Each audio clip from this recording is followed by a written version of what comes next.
Student, GRT online class में आपका स्वागत है। आज हम लोग जानने वाले हैं इनवॉइसिंग के बारे में। क्योंकि पिछली क्लास हमने आपको बताया था इसके बारे में, डीलर के बारे में कि डीलर कितने प्रकार के होते हैं। जिससे मैंने बताया था डीलर कितने प्रकार के होते हैं, दो प्रकार। पहला हमने बताया था आपको रेगुलर डीलर और दूसरा हमने बताया था कंपोजिशन डीलर। अब इन दोनों में डिफरेंस क्या है कि जब अगर जो कोई भी डीलर है और वो अगर जो 1 करोड़ से ज्यादा का टर्नओवर करने लगे, कितने का, 1 करोड़ से ज्यादा का जो टर्नओवर करने लगे, तो उस समय उसको क्या करना पड़ेगा, रेगुलर डीलर में अपना बिजनेस रजिस्टर्ड कराना पड़ेगा। और अगर जो क्या है, उसका बिजनेस अगर जो 1 करोड़ से कम है तो वो कंपोजिशन में आसानी से रह सकता है।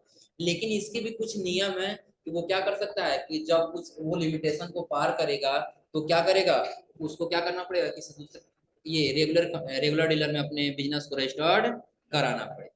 जो हमने कल बताया था, सपोज करें वो क्या करता है, अपने बाहर से किसी दूसरे किसी कंट्री में परचेज और सेल करता है, तो भी उस समय क्या करना पड़ेगा, उसको रेगुलर डीलर में रजिस्टर्ड कराना पड़ेगा।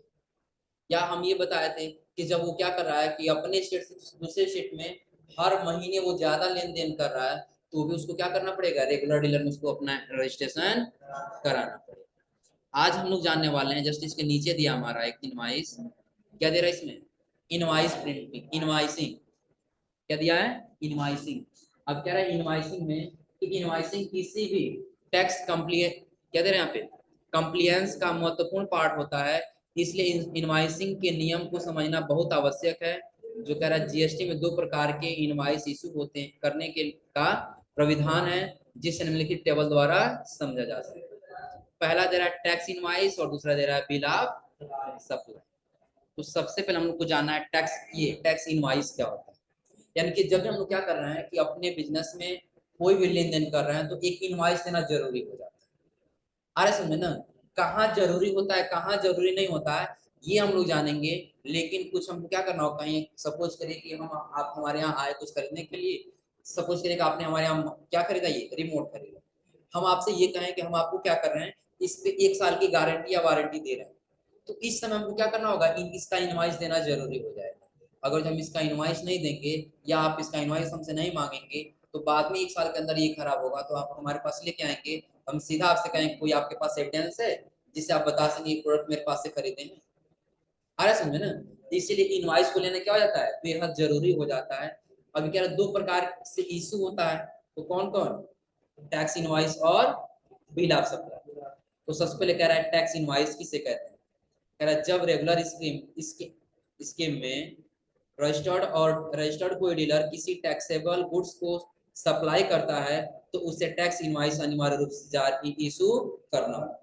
अब सपोज करिए कि जब कोई ऐसा बिजनेसमैन है, जब कोई ऐसा डीलर है कि जो क्या कर रहा है, जिसका दुकान क्या है, रेगुलर स्कीम में रजिस्टर्ड है, इसमें रेगुलर स्कीम में रजिस्टर्ड है, और वो क्या कर रहा है, टैक्स के साथ किसी को क्या कर रहा है, कोई सामान सेल कर रहा है, किसके साथ, टैक्स के साथ। सपोज करिए आपने 10 रुपए का सामान खरीदा, इसमें 2 रुपए का आपका जीएसटी लगा है, तो इस समय आपको क्या करना होगा, यहाँ पे बिल देना अनिवार्य होगा।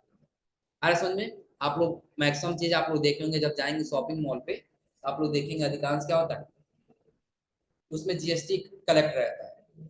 अरे समझे ना, इसीलिए आप लोग देखे होंगे जो 99 रुपए का जो कोई सामान होगा तो 99 रुपये हम ही देंगे, 99 रुपये से 1 पैसे वो कम नहीं करेंगे। अरे समझ में, आपका कोई बिजनेस है और आप क्या किए हैं कि आप रेगुलर में अपने बिजनेस को रजिस्टर्ड करा लिए, तो आप क्या करेंगे, कोई भी सामान जब सेल करेंगे तो आपको उसमें जीएसटी लेना अनिवार्य हो जाता है। अरे समझ में, तो जब आप जीएसटी लेंगे तो उस समय आपको क्या करना होगा, एक इनवाइस प्रिंट करके देना होगा। अरे समझे ना, जब भी आप लोग छोटे छोटे दुकान में कुछ खरीदेंगे तो आपको बिल नहीं मिलता है, लेकिन आप जब किसी बड़े दुकान पे खरीदेंगे ना, वो क्या होते हैं, जब बड़ा दुकान है तो उनका टर्नओवर 1 करोड़ से ज्यादा होगा। जब 1 करोड़ से ज्यादा हो तो वो लोग क्या करते हैं कि अपने दुकान को रेगुलर स्कीम में रजिस्टर्ड करा के रखते हैं, तो जब भी वो कोई सामान देते हैं तो आपको क्या करते हैं, वो एक टैक्स इनवाइस बना करके देते हैं, जिसपे आप जो भी सामान खरीदेंगे उसका रेट रहेगा, कितना परसेंट जीएसटी लगा, टोटल कितना अमाउंट हुआ, उसमें कितना जीएसटी ऐड हुआ, ये सारा वो अलग अलग तरीके से उसमें ऐड करके दिखाई देता है। फिर उसके नीचे कह रहा है बिल ऑफ सप्लाई। क्या दिया है, बिल ऑफ सप्लाई। अगर बिल ऑफ सप्लाई निम्नलिखित तो 2 कंडीशन में इशू करना होता है। अब पहला कह रहा है कि जब रेगुलर डीलर के द्वारा एग्जाम्प्ट गुड को सप्लाई किया जाए। एग्जाम्प्ट गुड का मतलब क्या होता है कि ऐसे गुड्स जिन पे जीएसटी नहीं लगता। आ रहा है समझ में ना। अब सपोज करिए कि आप अगर ये मार्कर पेन खरीद रहे हैं, इसमें जीएसटी नहीं लगा है, तो फिर आपको इसमें क्या करना होगा, बिल ऑफ सप्लाई, यानी कि आप सिंपल क्या कर सकते हैं, किसी कागज पर भी लिख करके दे सकते हैं कि हमने ये सामान इनको बेचा है। आ रहा है समझ में ना। और यही आप उसके नीचे आएंगे तो दूसरा तरीका आप इसमें बता रहा है। दूसरा क्या बता रहा है कि जब कंपोजिशन डीलर के द्वारा गुड्स सप्लाई किया जाए, यानी कि चाहे हमारा क्या हो, तो अगर जो कोई कंपोजिशन डीलर है, अगर जो वो भी सेल करेगा, तो उसका तो कोई लिमिट तो है नहीं कि वो 1 करोड़ से कम ही तो है ना। जब 1 करोड़ से कम है तो उसको कोई जरूरी नहीं है कि वो क्या करेगा, टैक्स इनवाइस बना करके देगा। वो क्या बनाएगा, बिल ऑफ सप्लाई, कि उसने क्या किया, जो सप्लाई किया उसी का बिल बनाया है, उसको जीएसटी का बिल बनाने की कोई आवश्यकता नहीं। आ समझ में। यानी कि सपोज करिए आपने 10 रुपए का जो मार्कर सेल किया, आपको बस इसी 10 रुपए का मार्कर का बिल बनाना होगा, ना कि टैक्स का। टैक्स का क्यों नहीं बनाएंगे, क्योंकि आपने 10 रुपए का सामान सेल किया और जिस पे 2 रुपए आप जीएसटी ले रहे हैं, तब आपको वहां पे क्या जारी करना होगा, टैक्स इनवॉइस। आ रहा समझ में। फिर उसके नीचे क्या रहा है यहाँ पर, copy of invoice supply of goods, कि आप क्या करेंगे जब कोई गुड्स सप्लाई करेंगे, तो उसके इनवॉइस को क्या किया जाता है कि 2 तरीके से किया जाता है। पहला तो आप क्या करते हैं, अपने कस्टमर को एक दे देते हैं। आ रहा समझ में ना। और दूसरा क्या करते हैं, उसका एक कॉपी इनवॉइस जो अपने पास रख लेते हैं। आ रहा समझ में। अधिकतर आप लोग देखे होंगे जिन लोग का टर्नओवर 1 करोड़ से कम होता है ना, वो क्या करते हैं कि अपने बिजनेस में एक छोटा सा बुकलेट बना के रखे रहते हैं। आ रहा है समझ में ना। और वो क्या करते हैं कि बीच में कार्बन लगा देते हैं और ऊपर लिखते हैं, नीचे रख छपता जाता है, ऊपर वाला कस्टमर को देते हैं और बाकी उसका जो कॉपी नीचे आता है वो अपने पास रखते हैं। तो या तो हमारा वो कॉपी इनवाइस हो जाए, या तो सप्लाई ऑफ गुड्स हो जाए। फिर आगे original invoice issue for receiver, आगे रिसीव रिस्पेंड ऑफ गुड्स, कि आपने क्या किया कि जो भी गुड्स को क्या करेगा, रिसीव करेगा, उसको क्या करना होगा, ओरिजिनल देना होगा। क्या देना होगा, ओरिजिनल। और जो गुड्स का सप्लाई करेगा उसका उसके पास कॉपी रहेगा, जैसे कि अभी हमने बताया। अब सपोज करिए कि आप क्या कर रहे हैं, आपका कोई बिजनेस है, आया समझ में, और वो 1 करोड़ से कम है, तो आप किस कौन सा बिल निकाल करके देंगे, बिल ऑफ सप्लाई। क्या देंगे, बिल ऑफ सप्लाई। तो जब आप बिल ऑफ सप्लाई देंगे, तो उस समय आपको क्या करना होगा, किसी एप्लीकेशन की सहारा लेने की आवश्यकता नहीं है। सिंपल आप क्या करेंगे, किसी नोट्स पर लिख कर और आसानी से अपने कस्टमर को दे सकते। लेकिन कस्टमर को क्या देंगे, आप कस्टमर को ओरिजिनल इनवाइस देंगे, और जो उसका कॉपी होगा वो क्या करेंगे, आप अपने पास रखेंगे। आ रहा है समझ में ना। और उसी कॉपी का आप अगर जो एक और प्रिंट करेंगे, तो वो आपको देना होगा किसको, डुप्लीकेट कॉपी इशू आप फॉर ट्रांसपोर्ट। और उसके नीचे दे रहा है ट्रिपलिकेट दे रहा है ना, ट्रिप्लिकेट। ट्रिप्लिकेट कॉपी आपको किसको देना होगा, तो जो रिलेटेड होगा, यानी कि सपोज करिए कि आप क्या किए कि आपका एक बिजनेस है गोरखपुर।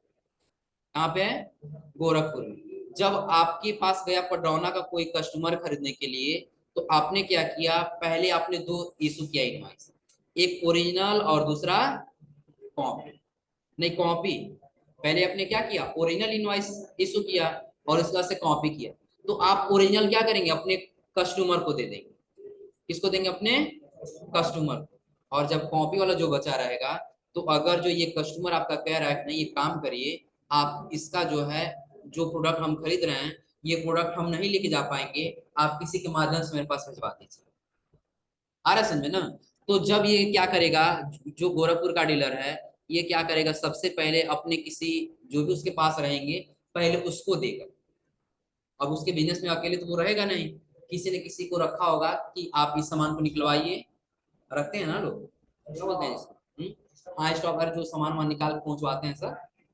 अब जो भी उन लोगों को बोला जाए, अब वो क्या करते हैं, रखे रहते हैं। अब एक इनवाइस उनको देंगे सब कि आपको ये सामान निकलवाना है। आ रहा है समझ में। और निकलवाने के बाद से आपको क्या करना है, एक और देंगे वहां पे, जो ट्रांसपोर्ट को दिया जाएगा।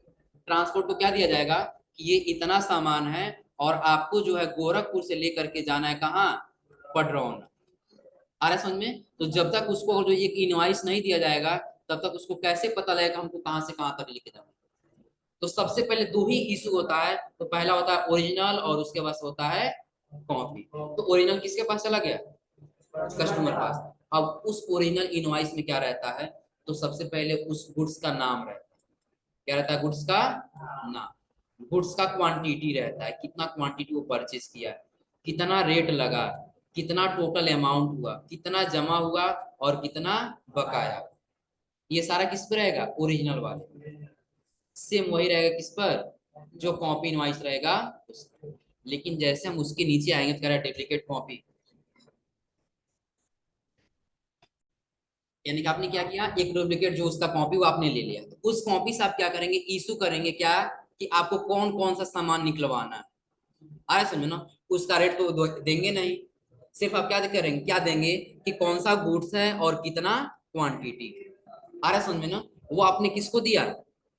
अपने जो भी सप्लायर के पास जो बैठा होगा कि जो सामान को निकालेगा आप उसको देंगे, और वो क्या करेगा, जितना सामान निकालेगा उसका वो लिस्ट ला करके देगा किसको? ट्रांसपोर्ट।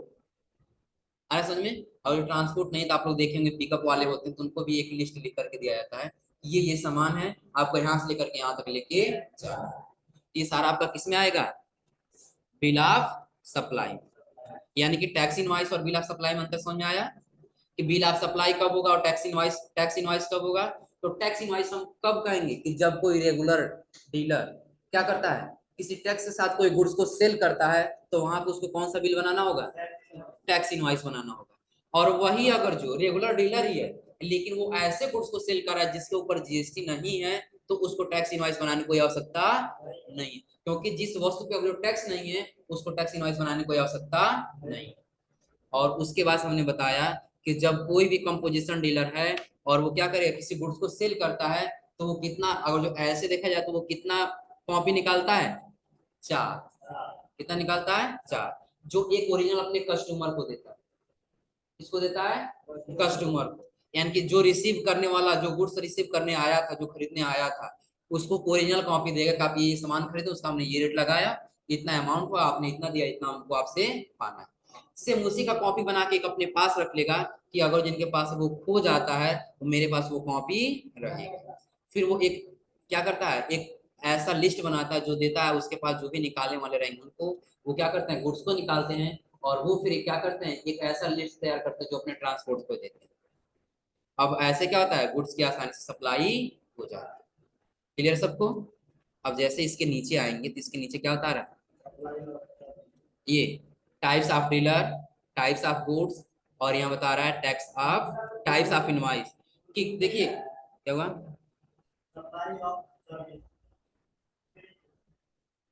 इसके नीचे जी, अच्छा ये वाला, हाँ सर्विस, सप्लाई ऑफ सर्विस वाला। अब कह रहा original invoice issue for receiver और डुप्लीकेट इनवॉइस फॉर सप्लाई। इसमें सिंपल है कि सपोज करिए कि आप चले गए यहाँ से किसी दुकान पे, दुकान पे आपने क्या किया, अपने डीटीएच का रिचार्ज कराया, आपने इंटरनेट का रिचार्ज कराया, ये सारा आपका क्या है, सर्विस। क्या है? सर्विस है। तो इस सर्विस का इनवॉइस मात्र 2 ही लोगों के पास जाए, दूसरे किसी के पास नहीं जाएगा। किसके किसके पास? तो पहला तो जिसने जिसने क्या किया, सर्विस को लिया। आ रहा है समझ में ना? एक आपके पास रहेगा, और दूसरा जो कॉपी रहेगा वो किसके पास रहेगा, आपके सप्लायर के पास। आ रहा है समझ में ना? अब सपोज करिए कि आपको वाईफाई का क्या करना है, एक राउटर लेना है, तो जब आप जाएंगे डायरेक्टली यहाँ से, तो आप चले जाएंगे ऑफिस की सर्विस पे, जहाँ उसका ऑफिस रहेगा, आप वहां जाकर कहेंगे कि हमको क्या करना है, हमको इंटरनेट चाहिए। आया समझ में? तो वो आपसे, मान लीजिए वो आपसे चार्ज बताए 1000, तो आप 1000 उसको क्या कर लेंगे, चार्ज कर देंगे। आ रहा है समझ में ना? जब 1000 चार्ज कर लेंगे तो वहीं पे आपको इंटरनेट प्रोवाइड हो जाएगा, और जब इंटरनेट प्रोवाइड हो जाएगा तो फिर आप आएंगे अपने घर, और वो क्या करेगा, एक इनवॉइस वो एक ओरिजिनल वाला आपको दे देगा, और उसका वो कॉपी क्या करेगा, अपने पास रखेगा। आ रहा है समझ में? या सिंपल आप ऐसे समझ सकते हैं कि सपोज करिए कि आप क्या किए, आपको एक बैटरी लेना है, बड़ी वाली बैटरी, इन्वर्टर वाली बैटरी लेना है। आप चले गए किसी दुकान पे, और वहां पे आपने क्या किया कि एक बैटरी ली, और वो बैटरी क्या की, आप किसी वाहन पे रख करके लेके चले गए। वो क्या करेगा, 2 इशू करेगा। पहला क्या, तो एक इशू करेगा आपका ओरिजिनल जो आपके पास आ जाएगा, समझ में, और दूसरा इशू करेगा जो वो अपने पास रख ले। समझ में ना? और इन्वर्टर, फ्रिज, इसमें मैक्सिमम चीजें आप लोग देखेंगे तो इसकी क्या होती है, होम सर्विस होती है। देखें आप लोग ना, कि और जो खराब होती है उसमें टोल फ्री नंबर होता है, आप लोग कॉल करेंगे, वो डायरेक्टली आपके घर आएंगे, और वो क्या करेंगे, आपके फ्रिज एसी जो भी होगा उसको सर्विस करेंगे, और सर्विस करके पुनः चले जाएंगे। वो क्या होता है कि आप क्या किए, जब परचेज किए वो आपको कह रहा है कि नहीं आप ये जो सामान खरीदे इस पे होम सर्विस है। क्या है? होम सर्विस है। तो वहां पे वो आप क्या करते हैं, अगर जो कोई ओरिजिनल उसको नहीं दिखाएंगे तो वो जो होम सर्विस करने वाला आएगा वो आपके जो भी आप प्रोडक्ट लिए रहेंगे उसका कभी भी सर्विस नहीं करेगा। कब करेगा? कि जब आपके पास ओरिजिनल इनवॉइस रहेगा तब। यानी कि वो अपने सप्लायर्स क्या करेगा, पहले ले लेगा डुप्लीकेट और उसके बाद आपका ले लेगा ओरिजिनल। जब मैच करेगा, मैच कर जाए तभी आपका सर्विस करेगा, अन्यथा वो सर्विस करने वाला नहीं। या सिंपल है, आप चलेगा फोन किसी मोबाइल के दुकान पे रिचार्ज कराने के लिए, आप रिचार्ज करा लिए तो बिल तो नहीं मिलेगा, लेकिन आप बिल मांगेंगे तो क्या करेगा, जो ट्रांजेक्शन किया रहेगा उसका निकाल करके आपको दे देगा। एक तो उसके पास रहेगा और एक आपके पास रहेगा, क्या किसी दूसरे के पास जाएगा? नहीं। तो ऐसे समय ऐसे में क्या किया जाता है, क्या बोला जाएगा ऐसे में? Supply of service.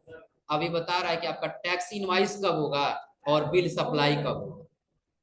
तो बता रहे हैं यहाँ पे रेगुलर डीलर है और वो टैक्सेबल गुड्स सेल कर रहा है, तब उसको क्या बनाना, क्या इशू करना होगा? टैक्स इनवाइस इशू करना होगा।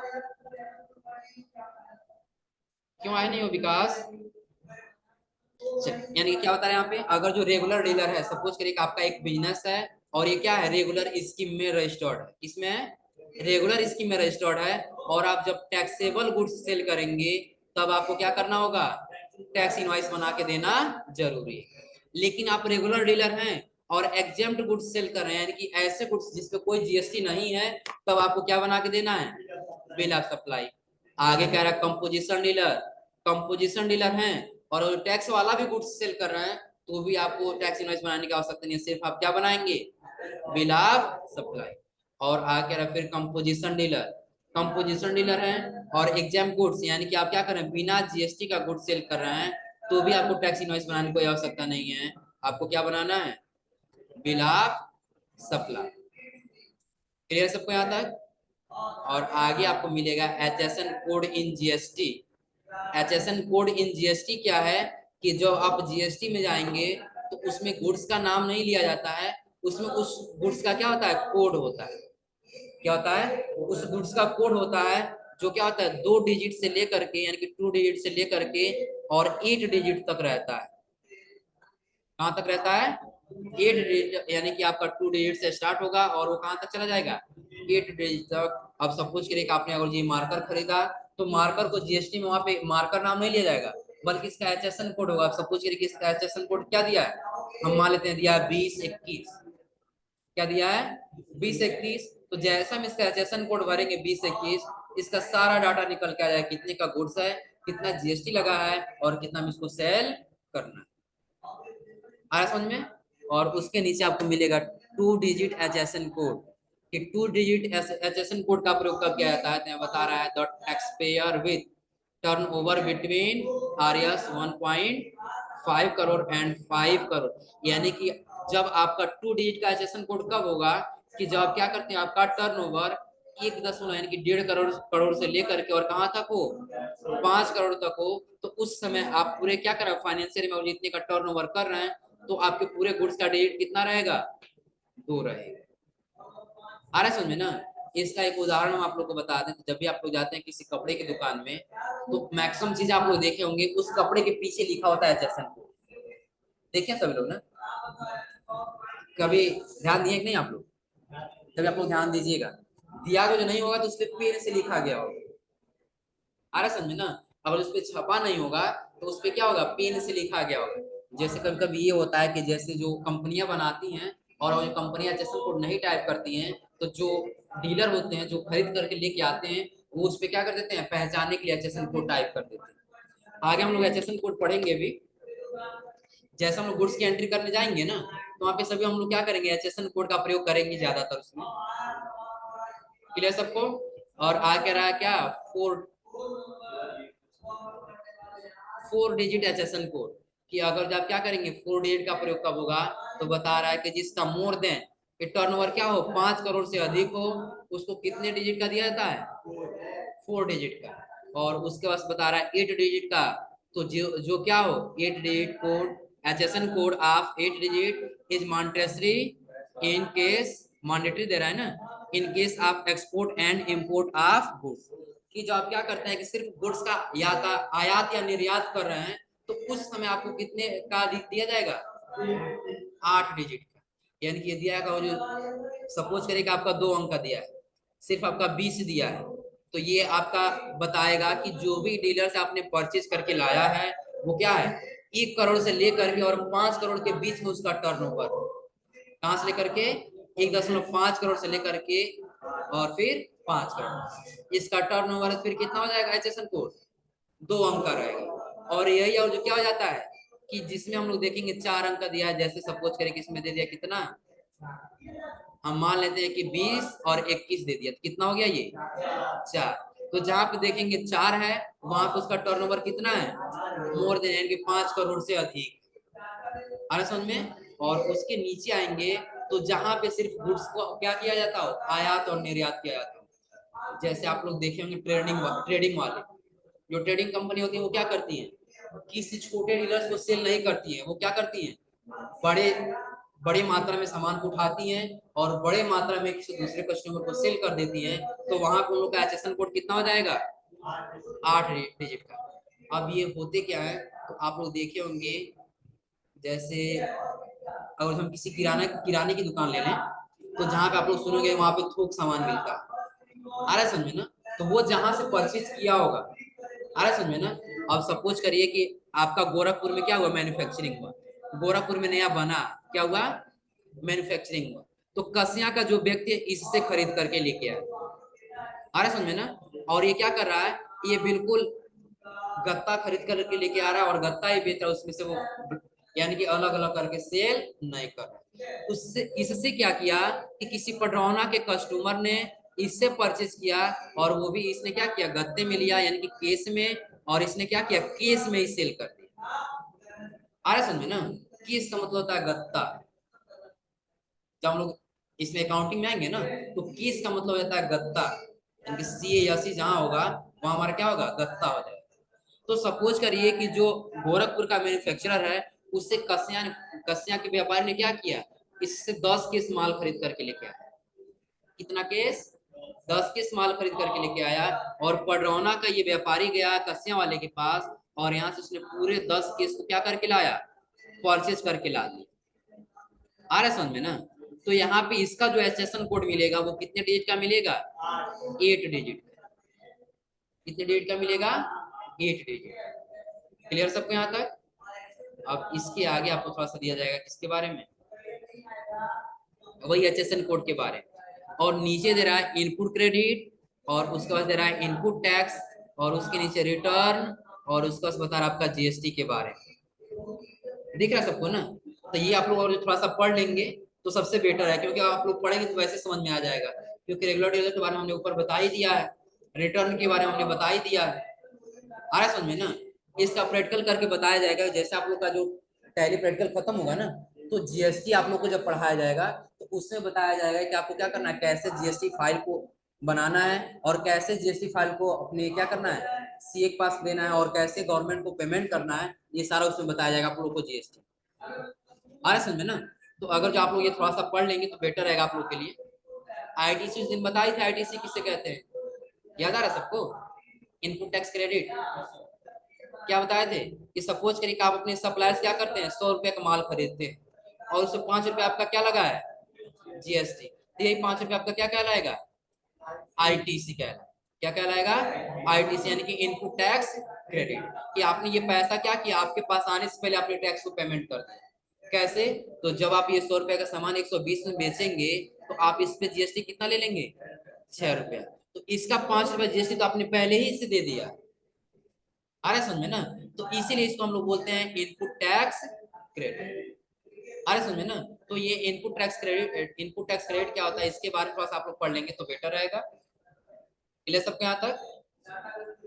अब जैसे आप लोग थोड़ा सा पढ़ लेंगे तो कल से हम लोग आ जाएंगे अगले लेसन पे, और अगला लेसन क्या करें यहाँ पे, मेंटेनिंग चार्ट ऑफ अकाउंट। अब आगे हम लोग को क्या करना है, अब आगे अपने कंपनी पे, अपने टैली पे आना है, टैली प्राइम पे, वहां पे कंपनी क्रिएट करना है, और कंपनी क्रिएट करने के बाद हमको क्या करना है, अब जो भी हम लोग जितना पढ़े हैं, bill of supply, tax invoice, आ रहा है समझ में ना, लेजर, उसके बाद से सप्लायर, कस्टमर, इन सब का हम लोग को प्रयोग करके देखना आपने किसमें, maintaining chart of account. Clear है सबको। तो आज आप लोग बस इतना ट्राई करिए, थोड़ा सा पढ़ लीजिएगा।